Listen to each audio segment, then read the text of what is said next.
republic for which it stands, one nation, under God, indivisible, with liberty and justice for all. Mr. Duffy, would you lead us in prayer, please? Lord Jesus, we thank you for this day, God. Lord, we ask you to be with this council and everyone in this room tonight. We make the right decisions, dear God, to be with our city.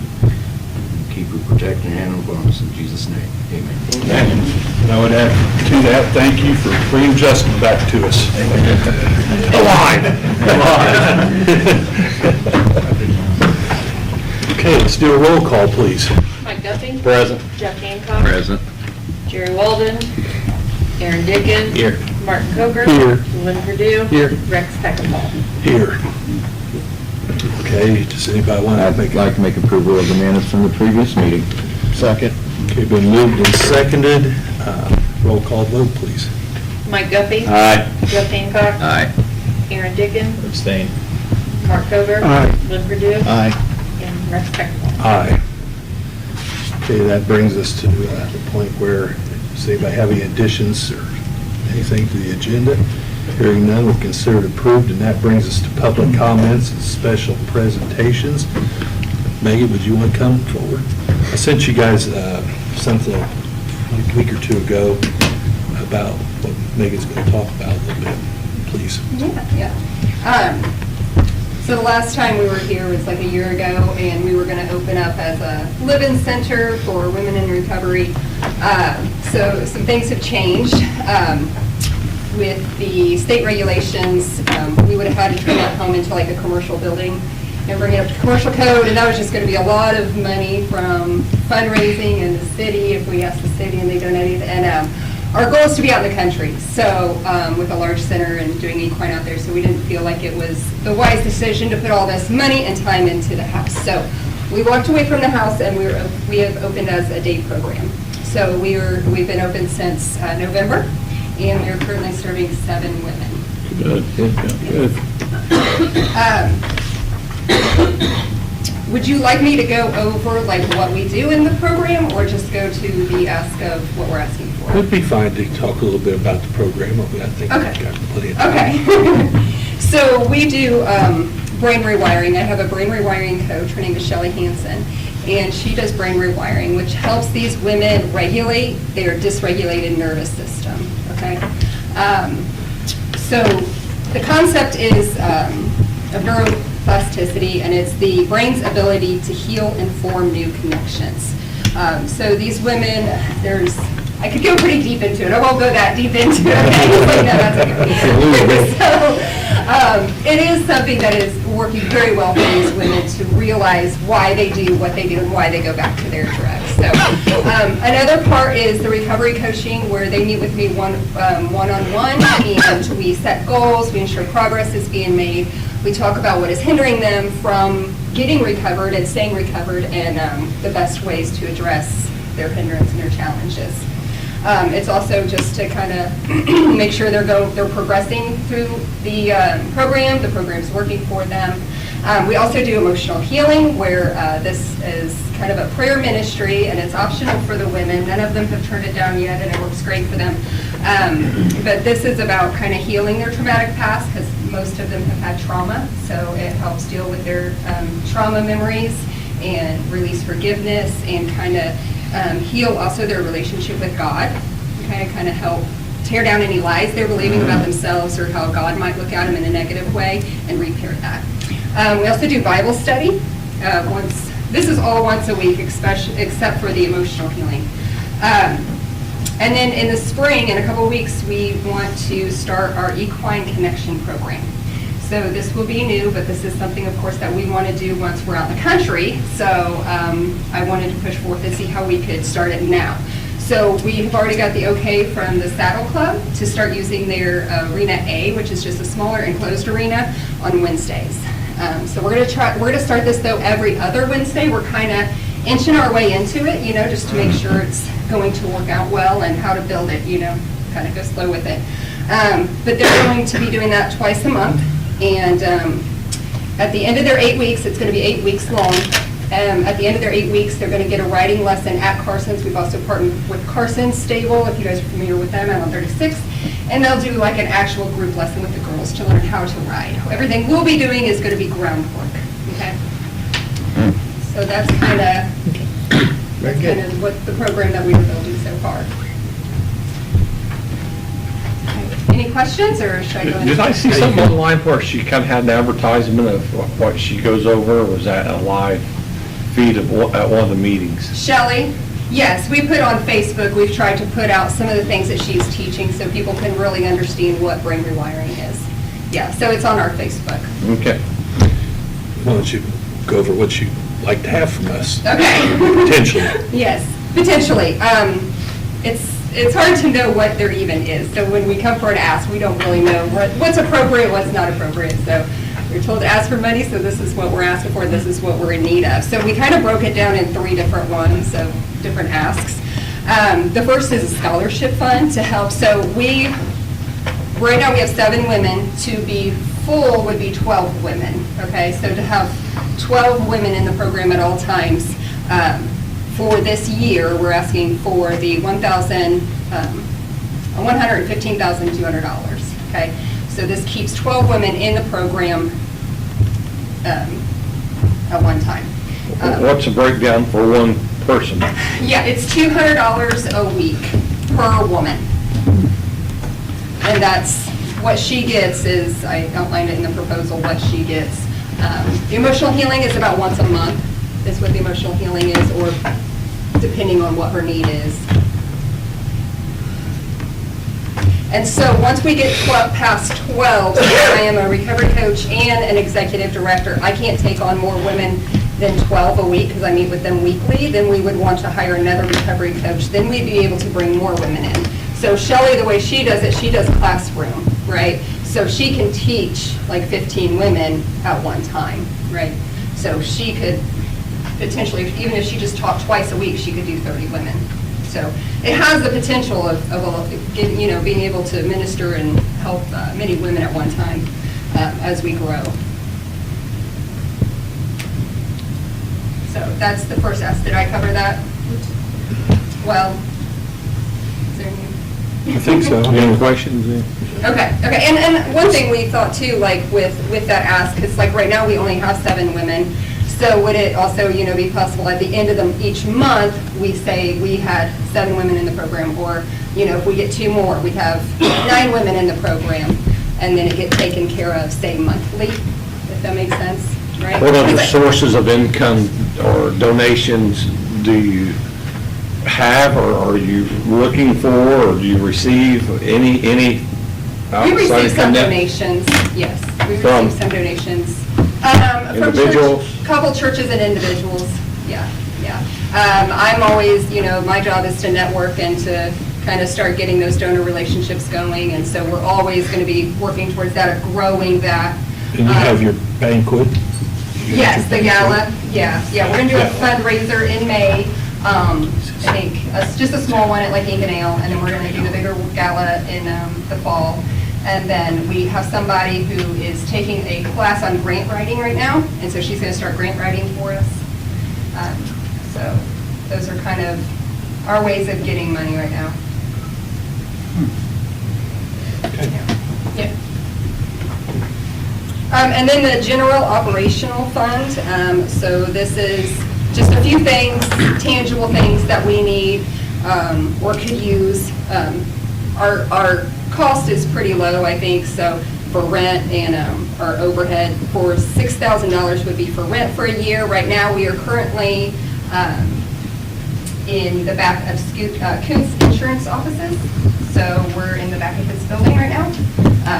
We hope to grow out of that by the end of this year, we'll see, but that's where we're at right now. We need an office printer, and then we need some chairs for our therapy room. Like how many chairs? So we just need 2 chairs. So I went to Myers to look at just 2 sitting chairs, and it was $1,600. I think it's ridiculous. I couldn't even ask for that. Even asking for $1,000 for 2 chairs seems ridiculous to me. It really does. But they're expensive. There's no doubt about it. They are. I think I went to Big Lots, and I didn't find any that I'm 6 foot, so I like to be comfortable. I do the emotional healing, so a lot of the chairs, it is a long process, so anyways. Chairs are expensive right now, about, you're talking probably cheap end $700, It's expensive anymore. It is, it's ridiculous, but, and then the equine. So we have outsourced to this. So we have the Saddle Club, we will be paying Carson's for the end riding lesson that they're gonna get, kind of a celebration that they went through the program, and then an accomplishment. Most of our women have not been on horses, so it'll be an accomplishment for them just to even get on a horse and ride. And then we have 2 people that are bringing their horses to the Saddle Club. And then I have a lady who is getting training. We're going to get her certified as an assisted therapy, get her animal assisted therapy certification. Horse whisperer. Yeah. And then from there, we're going to get more accreditation when it comes to horse therapy, so, yeah. And horses are expensive. If anybody owns horses, it's a cost, so. So there, we are asking for $7,500.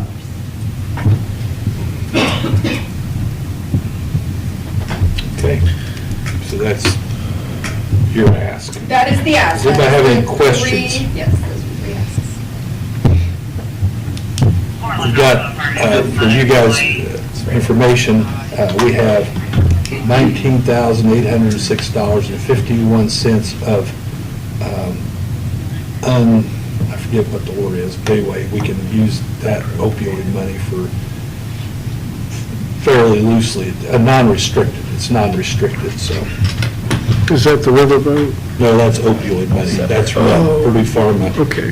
thing. And we will, we have that this year, and we will not get any more of that. Well, to say we'll never get any more could be wrong, because there might be other lawsuits settled, maybe something comes to us. But from the Purdue Pharma lawsuit, our amount will be so small that the way the wording of the judgment is, that our money will automatically go to the county. I mean, it's very small, and so.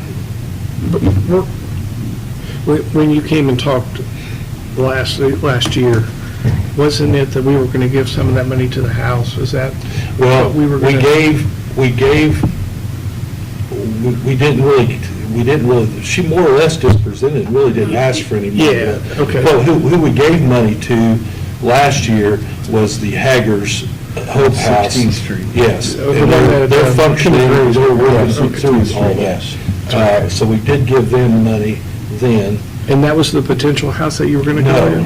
they're different, they're 2 different things. Two of those Which is, homes are- yeah, I was confused too. Okay, no, I'm Now, sorry. I haven't, I'm going to just put this out there, and, I mean, you guys, just so we can kind of get a ballpark or get going, but I'd like to see us give them the $7,500 to cover 1 year of rent, the printer, and whatever furniture they might need. I mean, the $1,000 probably doesn't get them much, but it gets them started toward what furniture they need, and, and if, that type of thing. We're so limited on what we can give that 19.4, is my correct, Joel? Yeah, I think the number she gave was the unrestricted, where you got more.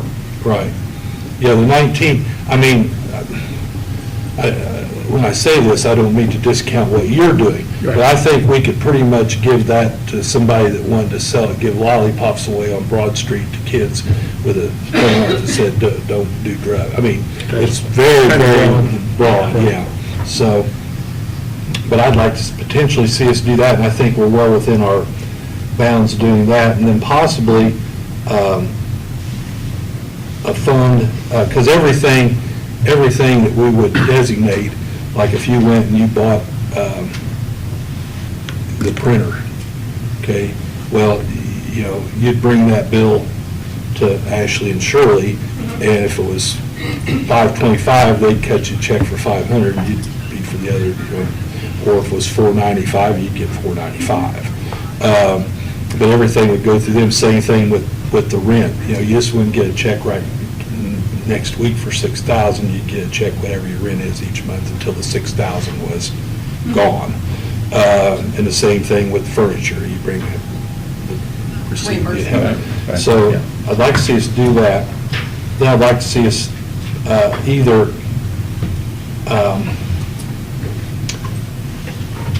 I'd like to see us use about 7,500 more, either as 2,400 designated to be for individual, for women. Each month, they can come and say, we've got this number of women, and you can get however much of that 2,400 is there, until you're out of the 2,400. And then 5,000 as miscellaneous, to use either for scholarships for women or toward the equine program. Again, that they would bring bills and, we don't come out, we don't look to see, you're not under a microscope with us. We just gotta have, we just gotta have the back, the Accountability is receipt, good. yeah. Yeah. And so that's kind of what, that would be $15,000 of that dollars. It would leave us a little bit of money left if something else came up during the year. When a lady searches for a scholarship, is there a 6-week program, or is it a 4-year program, or is it a 6-month program, or? It's averaging to be about 4 to 6 months. So we have women that are coming in with all sorts of backgrounds, all kinds of trauma. They're all at different stages of recovery and in even the throes of addiction. So we have it, and I don't really want to put, say, a stamp time on it. We do have one graduating next month, which is great. We have another one that I think she's going to be with us for a while, So we don't have, say, a per se time limit on it. Like, you have to be healed and ready to go in 8 weeks or 3 months. You know what I mean? And I'd be okay if this whole $19,000 were just left as unrestricted, and they can bring it if they want rent, they can bring a bill for rent, or if they want money for, for the women, they can bring the bill for that. I mean, we haven't had anybody, I have asked several groups. I said, we've got opioid money, and nobody really has come forward very much, knocking our door down to get it. And I think if we think this is a good program, it wouldn't hurt to back it, so. I hate to refer it to like the sidewalk program, but, if a lady, you feel like it's a 4-month procedure and she only sticks with it for 2 months, if she applied with the city somehow with a scholarship, but we paid it like in the month or the weeks in arrears, if she comes and turns in an application, we would accept her application.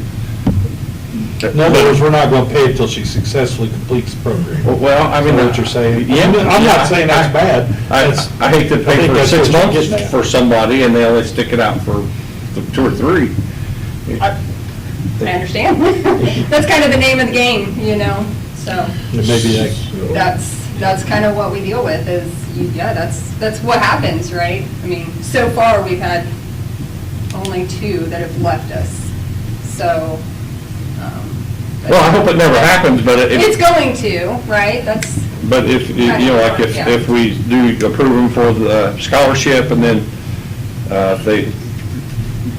get 2 months worth of, Yeah. that's the gamble, I guess, yeah. Well, Maggie could easily, this money does not have to be, the ARP may have to be spent by, or encumbered. This money doesn't have to best of my knowledge, this money doesn't have a deadline on when it has to be. We could set this up and 6 months from now, she could come and say, we've had a woman, and we want $1,200 for her. She's completed the program.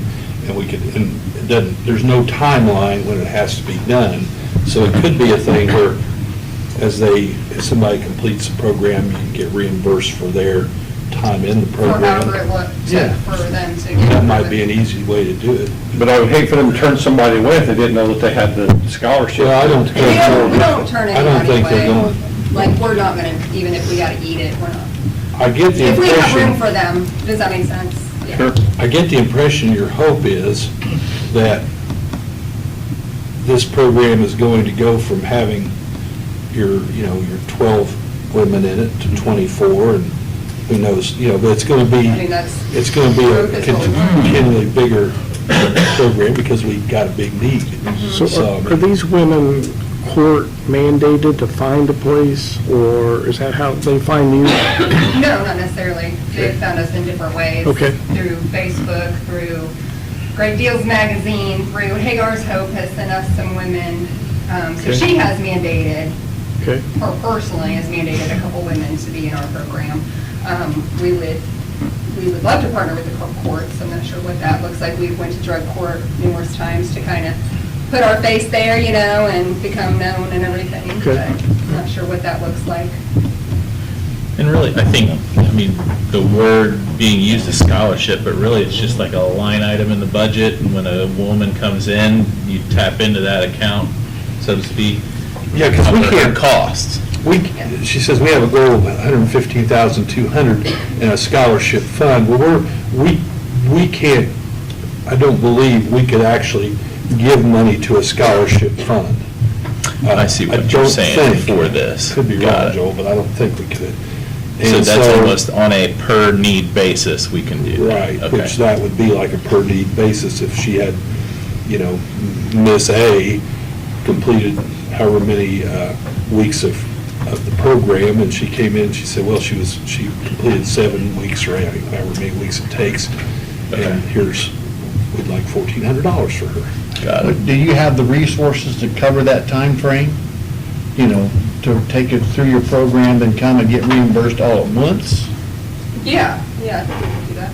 Okay. We could try, we could, Well, that's what I'm Does that saying. count? I know it costs, you incur costs to have that person come through your program, and there's, if you have to wait to the end of the program, if they succeed, then try and get reimbursed.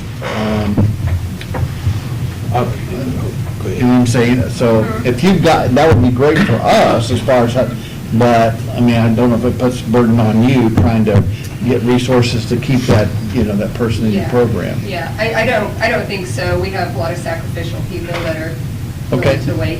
Okay. And this would only be, Yeah. this wouldn't be all 12 of them that we were paying for necessarily, it'd probably be more, well, even if we used the whole amount, it wouldn't be all 12 of them, so. But anyway, I saw that Ms. McNellis back there we'll allow you to ask a question since it's public comment. I'm very positive on addiction treatment. I'm just curious, is there any way to track if they're residents of the city or the county, or they could be 12 transient women? Like knowing where they come from? Yeah, Just- it could be 12 women in transient, they could not even be from the city. Yes, we do have a woman who's not from the city. She drives about an hour to it.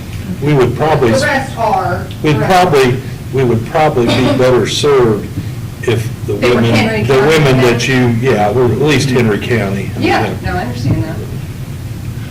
Thank you. To be the bearer of bad tidings, there was a lawsuit, how many years ago, over the opioid, Joel? Oh, they've been ongoing for Fighting it forever. 10 years, And almost. we were one of the first ones in on that lawsuit with Indianapolis and a few other counties. And we got X amount of dollars. We really don't have a line item in any of our budget anywhere except for that opioid money. So it could run out someday. So I don't Well, it want does, it runs out, the 19,800, when that's gone, we don't have any more of that money. Yeah, I don't want to give you false hope thinking that could. But the hope is No, that by the I time, understand. We've got to figure out how to sustain ourselves and how to hire on another recovery coach. And so we are taking the steps to do that the best we can. And hopefully putting things in place to Well- help that, getting the credentials, for grants, right? And, well, nothing gets you more money like results. I mean, if you Exactly. have these ladies go through the program Right. and they're all doing really well, Yes. then that's going to probably generate you a greater number of people willing to give money and Correct. take part, so. Correct, yeah. That's a perfect use. Well, you So I said, think as a nonprofit, it's always work trying to keep yourself afloat. You did say that none of this is all volunteer basis on the women. None of it is court ordered or... They are, no, they are not. No, it's all on. It's all volunteer basis. Yeah. Okay, I'm going to make a motion. You guys can discuss it or decide to change it, but I'm going to move that we designate $19,806.51 of opioid money to this project, and that money will be distributed based on invoices brought in, and maybe something in there that we would like any money used for specific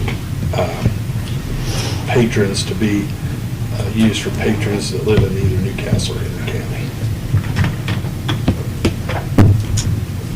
I'll second that, that's a complete motion. That's about as complete as I can make it.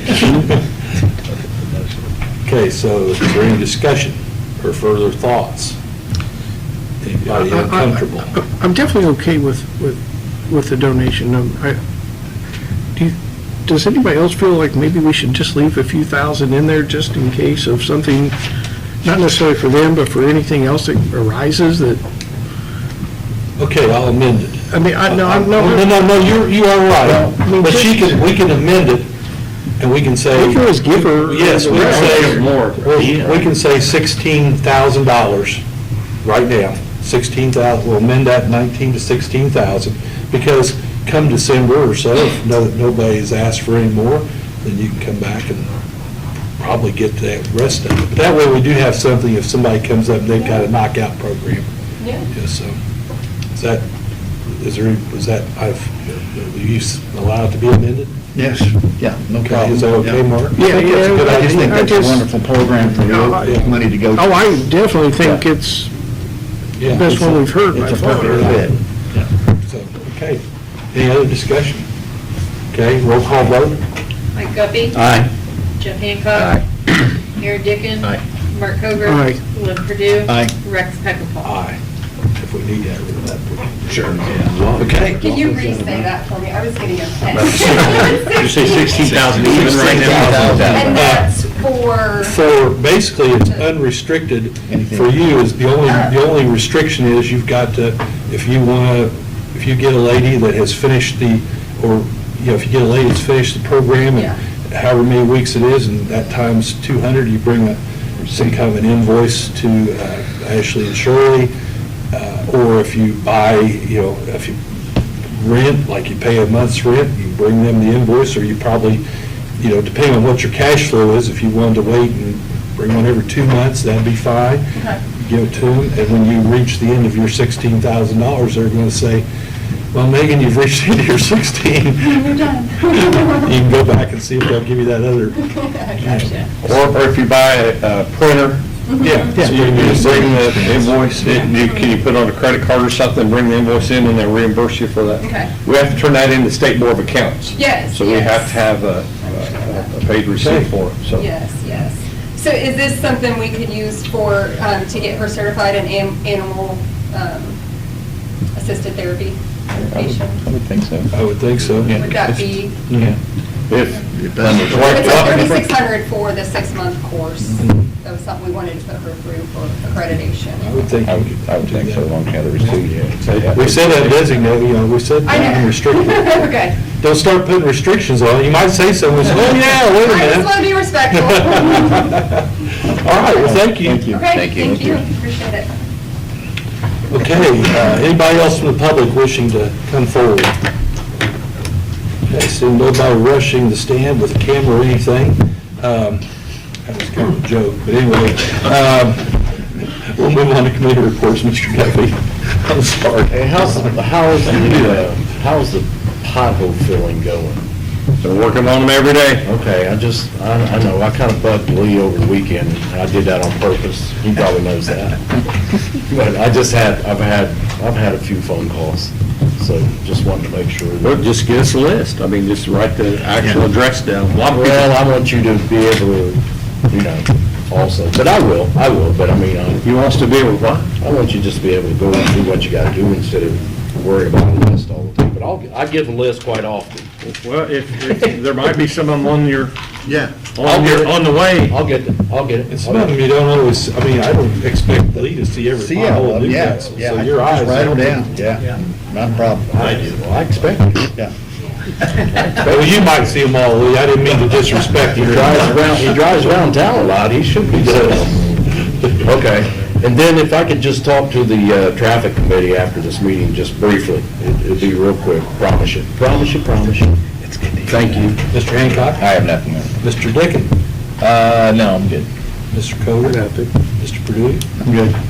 Okay, the only thing I wanted to bring up was something I talked to Lee about, and you can tell me the legality of this, Mr. Harvey, but could we, I think it would be good if we were able to enact an ordinance that prohibited semi-traffic on Riley Road and South Main Street, beginning in approximation with when the State Road 3 project's going to go off, because those semis are going to get on those two roads especially and tear them up, and I don't foresee the state giving us any money to replace our roads. Have they ever said anything about that? No, they're not going to want to fix an approach or just enable them to get on the Road 3, let alone So I the felt whole like, rest of the you road. know, Lee felt like, and I agreed with him, that prohibiting traffic on those two areas would at least save those streets. They'd still have other places where they could get to where they need to go. So did you say Trojan Lane? No, Riley Road and South Main Street, we could do, I mean, I'm not. Well, no, Trojan Lane's used every day anyway. I mean, it's, Right, so anyway, the ones Lee brought up and the ones that made sense to me were Riley Road and South Main. Is there anything legally that's illegal? No, I don't think so. And then we could take it off when we get, if we might not want to take it off eventually, but at least we could take it off at some point if we wanted to. But we should supply an alternative route. Well, the state should. they do, they have. The state's supposed to set it on 18th Street or 103 to 300 South, and that is right now the designated route. But we don't have any signs on any of our streets saying, well, a few streets we do, saying no semi-traffic, but the route is 300 South off of 3 to 103 in town. Well, that's what it is now. Right. But when they start that, it goes to 40 to Louisville. And then back around. I talked to Nathan today with NDOT, and he said they do have a culvert to replace on 103 South. So he asked if it was okay to use 300. I told him he needed to call Joe Copeland, that was a county road. But I talked to Joe Copeland a week or two ago, and he didn't have a problem with it. That road was actually built for semis, 300.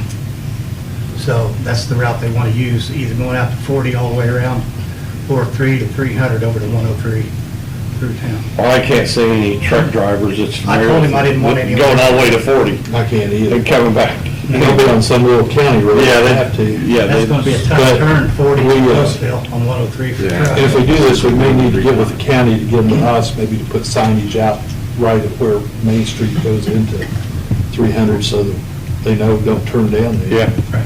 Well, Riley Road, with the elementary school, Yeah, and we don't the need dip, semis yeah, on there they anyway. don't need to be on that road. There's going to be Period, enough anyway. in-town traffic on gas. those roads. So it's starting at Road 3, the first round's going to start at 38, right? Right, 38. So is 38 going to be closed, that intersection? No. Well, good. Started to say we'd have to worry about the trucks coming in off 103 to 38, and then where are they going to go? But that's not going to That'll be be- closed. that'll be- Good, okay. And I don't think even if we weren't doing construction, it'd be a bad idea to ban semis on those streets, so. I agree. Okay, so anyway, maybe you can write something up for us. That's all I have, Your Honor. Okay. Welcome back, Justin. Glad you're back with us. Well, I know it's been a long couple of weeks, but I would never make fun of anybody, but you're a little pale for being inside for 2 weeks there, brother.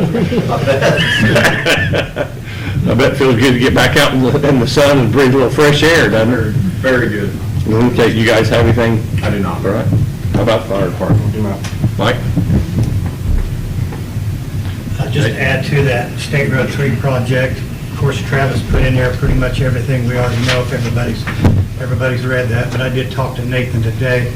They have received bids. It is a very awardable job. The numbers came in where they wanted them. And I asked him if they were going to have a pre-construction meeting, but we're still going to try to have maybe a public meeting up here to let everybody know some dates. But he's kind of optimistic. He said best case scenario, maybe late April, but more than likely May. But you might see a lot of guys out there trying to get their hands around the job. And they said while the utility companies are out there working, the contractors may go in there and try to do some of the infrastructure at the same time, just to make sure they stay ahead of the game and stay on schedule. But that's all I have right now. I don't know who's doing the job yet, but I do know that the bids came in where they hope to see them, and they'll probably be awarded it about any day. And we'll let you know as soon as they award it. Anything else, Dave? Council? I don't have anything else. Kendra? Doug? Greg? No, sir. Lee?